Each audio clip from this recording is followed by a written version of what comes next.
The 7 deadly sins are the physical and emotional vices of men that embrace immoral behavior within Christianity that consist of pride, wrath, lust, greed, sloth, gluttony, and envy.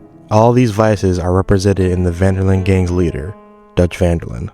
Throughout the story of Red Dead Redemption 2, Dutch is presented as a charismatic and philosophical leader who gradually deteriorates into a manipulative and dangerous figure. So today, I'm going to talk about how Dutch is represented by the 7 deadly sins.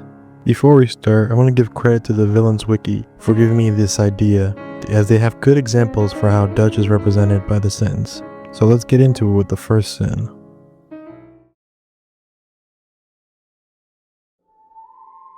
The biggest sin that Dutch has is pride.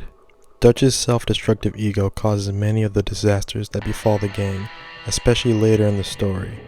An example of this is whenever Dutch claims he has a plan, showcasing he doesn't want to give up this outlaw lifestyle. Even as his decisions lead to repeated failures, he refuses to accept the responsibility or consider alternative perspectives. This pride blinds him to reality and alienates those who are closest to him, including Arthur and John, which led to Micah's manipulation of Dutch, which in turn led to the gang's downfall.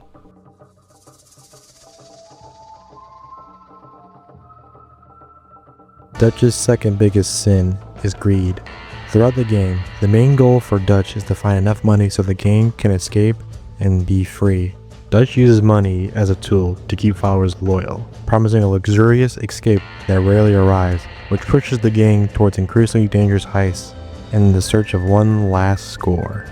This obsession demonstrates that his motivations are not purely ideological. Rather, he is driven by a need to maintain authority and dominance.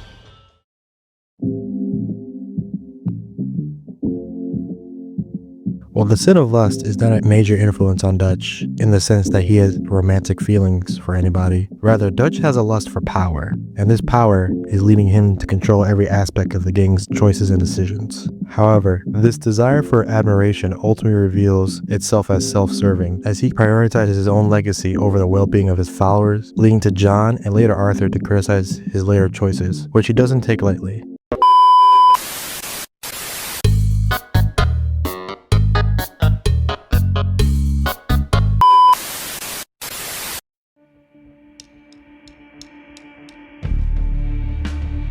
As pointed out earlier, Dutch does not like to be criticized.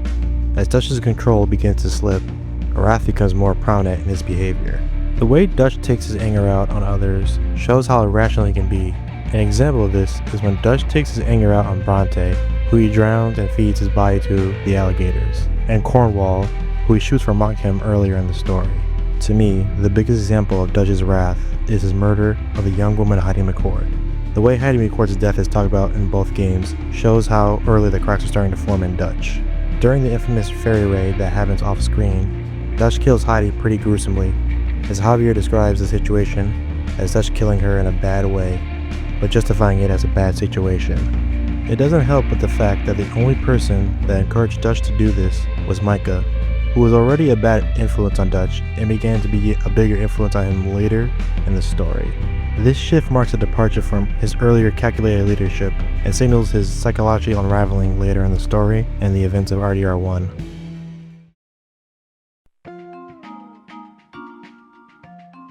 While he doesn't show that much, Dutch does exhibit envy. The biggest example of Dutch's envy is his relationship with Bronte and Leviticus Cornwall. His envy of them is how they are criminals in the modern world. They have resources to get away with their crimes, and they get to live a comfortable life, unlike Dutch, who is seen as part of the dying age of the outlaws of the West. This envy isolates him further and accelerates the breakdown of the gang's unity.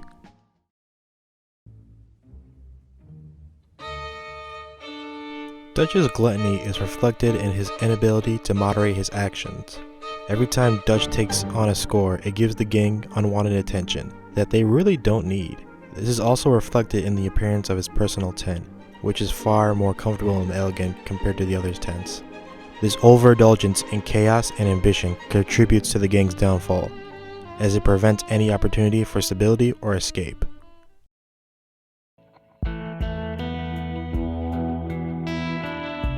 Finally, we have Sloth.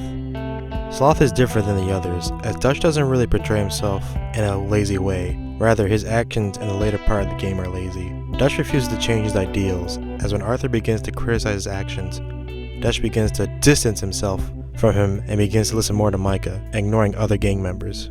Him ignoring the gang members is shown when he refused to help John in the bank job of Saint Denis and not rescuing him from prison. But to me, the biggest one is not saving Arthur from dying, as he could have saved him but decided not to out of selfish reasons. This unwillingness to change ensures that his destructive behavior continues unchecked, leading to the rebel we see in later stages of RDR2 and Red Dead Redemption 1.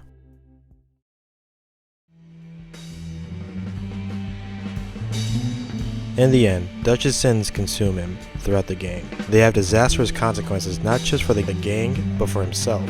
Because Dutch gave in to his vices, he went from an idealist leader to a corrupted figure who fights the change of the modern world, but is too blind to see his world has already ended. Hey, thanks for watching. I know I said in my last video it would be about the Vandalin gang's outfits, but I decided to not do that. Well, for one, because I got sick as I was working on that video, and I just didn't have the energy to do it. And two, I really want to do more character analysis videos on this channel, and that's what I'm really into. So I'm going to try and get better at that, try and make these videos a little bit longer. But yeah, that's all I really had to say. I think for the upcoming schedule, videos will come out like about 2 weeks or so, maybe around monthly though, so expect that. Anyway, thanks for watching. Later.